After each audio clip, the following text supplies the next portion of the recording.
नमस्कार विद्यार्थी मित्रांनो, एक महत्त्वाची अपडेट या व्हिडिओच्या माध्यमातून मी तुम्हाला देतोय। टाल्टी बाल्टी आरटी महाज्योती सारथीची तुम्हाला जर फॉर्म भरायचा असेल तर यामध्ये एक मेजर प्रश्न असा आहे, म्हणजे मेजर 3 प्रश्न आहे। त्यातला पहिला प्रश्न आहे की मी किती परीक्षेसाठी फॉर्म भरावं, कोणत्या परीक्षेसाठी फॉर्म भरावा।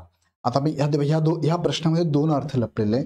पहिला म्हणजे मी एकापेक्षा जास्त परीक्षेसाठी फॉर्म भरू शकतो का, याचं उत्तर मी तुम्हाला सुरुवातीला देऊन टाकतो। यस, भरू शकतो। आणि कसा भरायचा याचा व्हिडिओ माझा पुढे येणार आहे। तो व्हिडिओ बघण्यासाठी आता चॅनल सबस्क्राइब करून बेल आयकॉनवरती क्लिक करून ठेवा। त्यामध्ये दुसरा प्रश्न आहे की मी कोणत्या परीक्षेचा फॉर्म भरला पाहिजे। तिसरा मुद्दा यामध्ये आहे की शिष्यवृत्ती किती मिळते, आणि चौथा मुद्दा आहे की या एक्झामसाठीचं प्रशिक्षण जे मिळणार आहे त्याचा कालावधी किती आहे। हा व्हिडिओ शेवटपर्यंत बघा। ह्या सगळ्या प्रश्नांची उत्तरं तुम्हाला याच व्हिडिओमध्ये मिळणार आहे। आणि त्याचबरोबर मी तुम्हाला मगाशी म्हटल्याप्रमाणे याच्याशी रिलेटेड तुमच्या मनात जे काय प्रश्न असतील त्या सगळ्यांची प्रश्नांची उत्तर देणारे व्हिडिओ पुढे पण येणार आहे। त्यासाठी काय करा, चॅनल सबस्क्राइब करून बेल आयकॉनवरती क्लिक करा। आणि त्यापूर्वी मी तुम्हाला सांगू इच्छितो की अजूनपर्यंत तुम्ही इग्नाइट अकॅडमीची ही 1 रुपयाची बॅच जॉईन केली नसेल तर आता लगेच जॉईन करा। खाली डिस्क्रिप्शनमध्ये लिंक दिलेली आहे, लिंकवर क्लिक करून ही बॅच जॉईन करा, ज्यामध्ये तुम्हाला 2 फायदे आहे।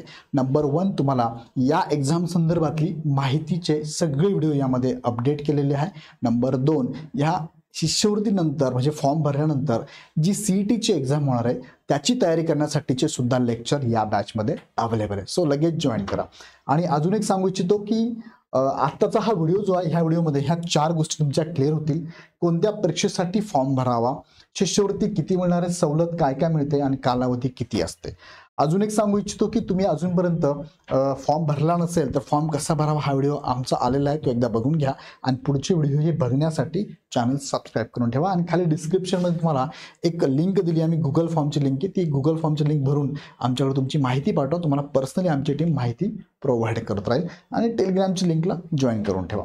आता मुख्य मुद्द्याकडे तुम्हाला मी घेऊन जातो। बघा, ही परीक्षा कोणती निवडावी, काही मुलांचे प्रश्न आहेत की सर मी UPSC दिल्ली निवडावी, UPSC महाराष्ट्र निवडावी, MPSC निवडावी, कंबाईन निवडावी, त्यानंतर पोलीस भरती निवडावी, शिक्षक भरती निवडावी, की बँकिंग निवडावी, की रेल्वे भरतीला जावं, किंवा SSC निवडावी। सो आता मी तुम्हाला काही मुद्दे क्लिअर करतो। हे मुद्दे तुम्ही ठरवा आणि पर्सनल तुम्ही डिसिजन घेऊ शकता। त्यात बघा, पहिला मुद्दा आहे की तुम्हाला परीक्षा निवडण्याच्या काही महत्त्वाचे मुद्द्यामध्ये पहिला मुद्दा आहे की आर्थिक मदत तुम्हाला हवी आहे का। तुम्ही हुशार आहात, तुम्हाला तयारी करायची, पण तुम्हाला इकॉनॉमिकल बॅकग्राऊंड आहे तुमचं थोडंसं काय म्हणजे आपण वीक आहे, तुम्हाला आर्थिक मदत हवी आहे का, म्हणजे तुम्हाला पैशांची गरज आहे का। दुसरा मुद्दा, तुम्हाला प्रशिक्षणाची गरज आहे का, प्रशिक्षण हवं आहे का तुम्हाला 100%, कारण प्रशिक्षणाच्या फी जर बघितल्या त्या पण बऱ्याच फी आहे। तिसरा मुद्दा काय, इतर सवलती, वेगवेगळ्या सवलती प्रत्येक एक्झामला असतात। जसं की तुम्हाला नोटबुक मिळतात, बुक्स पण मिळतात, रेफरन्स मॅटर मिळतात, त्यानंतर तुम्हाला नोट्स पण मिळतात, तुम्हाला PYQ सेशन पण मिळतात, PYQ टेस्ट सिरीज पण असतात, म्हणजे PYQ वर आधारित किंवा टेस्ट सिरीज म्हणूया सब्जेक्ट वाईज।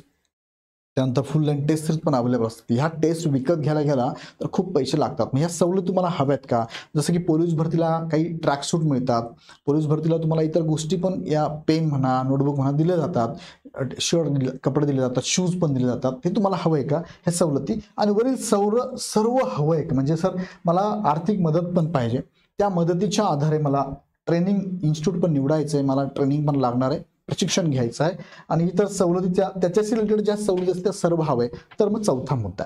तर हे सगळे निकष तुम्ही लक्षात घ्या। पण यामध्ये मी असं म्हणेल तुम्हाला की घेताना सवलत तुम्ही काय करा, आर्थिक मदत आणि प्रशिक्षण आणि इतर सवलत ह्या तिघही म्हणजे चौथा ऑप्शन तुम्ही निवडावा। म्हणजे काय सांगतो, उदाहरणार्थ एखादा विद्यार्थी आहे, त्याला पोलीस भरती तयारी करायची आहे, आणि तो विद्यार्थी विचार करतो की सर मी पोलीस भरतीची तयारी करतोय, पण मला इकॉनॉमिकल कंडिशन थोडी वीक आहे, मी काय करतो, मी राज्यसेवेचा फॉर्म भरतो, राज्यसेवेला मला शिष्यवृत्ती जास्त मिळणार, म्हणजे त्याला दुसऱ्या भाषेत सांगायचं काय, अमाऊंट जास्त मिळते सर, मला थोडी मदत लागणार आहे, मला मग इथे फॉर्म भरतो, याचे मेजर पैसे मला मिळतील, आणि मी तयारी पोलीस भरतीची करतो। पण लक्षात घ्या, अशा काही इन्स्टिट्यूट पण तुम्हाला आढळतील कदाचित की ज्या तुम्हाला MPSCचं कोर्स पण फ्री देतील, शिष्यवृत्ती पण तुम्हाला सरकार मिळेल, प्लस तुम्हाला वाटलं तर काही अकॅडमी खूप चांगल्या असतात, त्या तुम्हाला राज्यसेवेचा पण ॲक्सेस देतात, आणि पोलीस भरतीचा पण ऍक्सेस देऊ शकतात, ते वेल अँड गुड आहे दिलं तरी.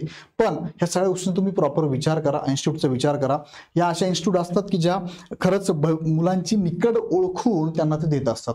पण अशा एक इन्स्टिट्यूट आहे की त्या काय करतात, म्हणजे प्रशिक्षण तुमची निवड कशाला झाली आहे, याला झाली ना, मग तुम्हाला हेच मिळेल, बाकीच्या सवलती आम्ही तुम्हाला इकडे देणार नाहीये, ह्या सवलती मिळणार नाहीये, याचं हे मिळणार आहे, ते मिळणार आहे, वगैरे वगैरे. फक्त याची काळजी घ्या. पण एक मेजर मी तुम्हाला सांगतो, तुम्ही ज्याच्यासाठी तयारी करताय ते प्रशिक्षण मात्र नक्की घ्या, कारण तुम्हाला शिष्यवृत्ती मिळणार आहे, पण तुम्हाला योग्य गायडन्स जरी मिळाला त्याचा फायदा नक्कीच होणार आहे. अशी नवीन मुलं असतील त्यांनी नक्की विचार करावा. हा, जे ओल्ड विद्यार्थी आहे त्यांचे काय म्हणूया खूप वर्षापासून अभ्यास करतात ते पण होत नाही सिलेक्शन आणि त्यांना आता गरज आहे इकॉनॉमिकल, त्यांनी थोडा वेगळा विचार केला तरी चालतंय. पण मात्र नवीन विद्यार्थ्यांनी मी तुम्हाला सजेस्ट करत, माझं सजेशन कितपत योग्य तुम्हाला वाटतंय तुम्ही डिसिजन घ्या तुमचा पर्सनल, पण मी तुम्हाला माझं मत सांगतो की काय करावं तुम्ही.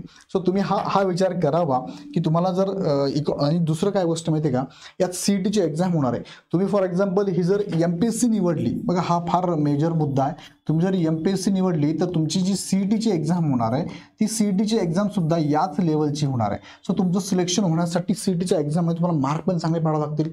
नाहीतर होईल काय, सर मी एमपीएससी भरला केलं पण जर झालं नाही सिलेक्शन तर सर सगळ्या शिष्यवृत्ती, एक पण शिष्यवृत्ती मला मिळाली नाही, असं नको व्हायला. म्हणून हा विचार तुम्ही करावा की कोणत्या एक्झामसाठी मला फॉर्म भरायचा. सो हे मुद्दे लक्षात घेऊन तुम्ही नक्कीच निवड करू शकता.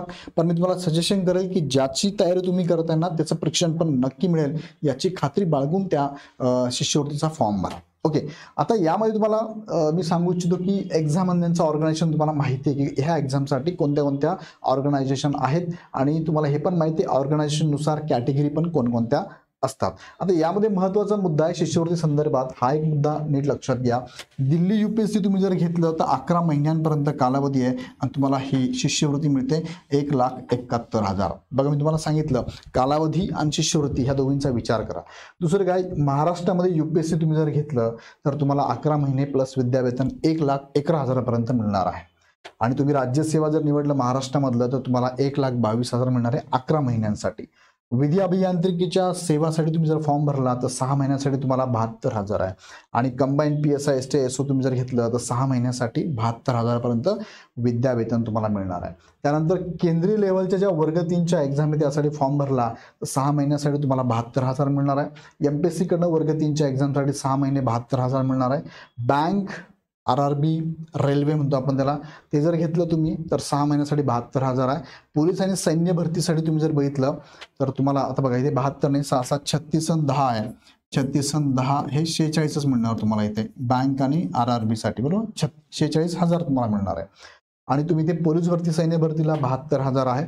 आणि शिक्षक भरतीसाठी तुम्हाला बघा 72,000 पर्यंत 6 महिन्यांचं हे वेतन मिळणार आहे. ओके, सो फॉर्म भरताना हा विचार करा. दुसरा काय, फॉर्म भरताना महाज्योतीचे विद्यार्थी जर असेल तर तुम्हाला ह्या 3 एक्झामसाठी स्टायपेंड नाही आहे. MES, SSC, GL आणि बँकिंगसाठी स्टायपेंड नाही, तुम्हाला ऑनलाईनचा ॲक्सेस आणि टॅब ते आणि महिन्याचं तुमचं नेट पॅक पण देणार आहे. ह्या 3 एक्झामला महाज्योतीला फक्त, बाकी एक्झामला मात्र स्टायपेंड ॲज इट इज त्यांनी ठेवलेलं आहे. फॉर्म भरण्याची प्रोसेस चालू झाली आहे. सो विचार करून फॉर्म भरा. ऑनलाईन एक्झाम असणार तुमची. साहजिक एखाद्या विद्यार्थ्यांनी एकापेक्षा जास्त फॉर्म कसा भरायचा त्याचा व्हिडिओ मी तुम्हाला देणार आहे. तोही विचार करायचा, मी सगळेच फॉर्म भरून टाकतो आणि भरल्यानंतर मग अभ्यास तर सगळ्यांचं मग करावं लागणार, वेगवेगळे एक्झाम म्हणून तुमची अभ्यास पण करावा लागणार तुम्हाला. सो तोही विचार करा, ती लेव्हल पण तुम्ही लक्षात घ्या. तुमची एक्झाम तुमचं सिलेक्शन होऊ शकतं. सिलेक्शन झाल्यानंतर तुम्हाला क्लास सिलेक्ट करायचा आहे, डॉक्युमेंट व्हेरिफिकेशन होईल आणि तुमचा क्लास चालू होऊन जाईल. ह्या स्टेपमध्ये तुमची ही सगळी प्रोसेस चालणार आहे. ही डॉक्युमेंट्स तुम्हाला सगळी लागणार आहे. सो फॉर्म भरताना विचार करा कोणत्या पदासाठी भरायचा आहे, हा सगळा विचार करा. अजून काही प्रश्न मनात असतील तर मनात नका ठेवू, कमेंट बॉक्समध्ये टाकून ठेवा. आणि लवकरात लवकर ही बॅच जॉईन करा, ज्यामध्ये तुम्हाला पूर्ण एक्सप्लेनेशन आम्ही दिलेलं आहे. व्हिडिओ टाकत असतो आम्ही तिथे, ते पण बघत चला. आणि विशेष तुम्हाला इथे लिंक दिली, गुगल फॉर्मची लिंक, ती भरून आमच्यापर्यंत पाठवा. तुम्हाला पर्सनली आमच्याकडनं मेसेजद्वारे सगळ्या शिष्यवृत्तीची डिटेल्स आम्ही पाठवतो. आणि हा टेलिग्राम चॅनल खाली डिस्क्रिप्शनमध्ये लिंक दिलेली, तो जॉईन करून घ्या.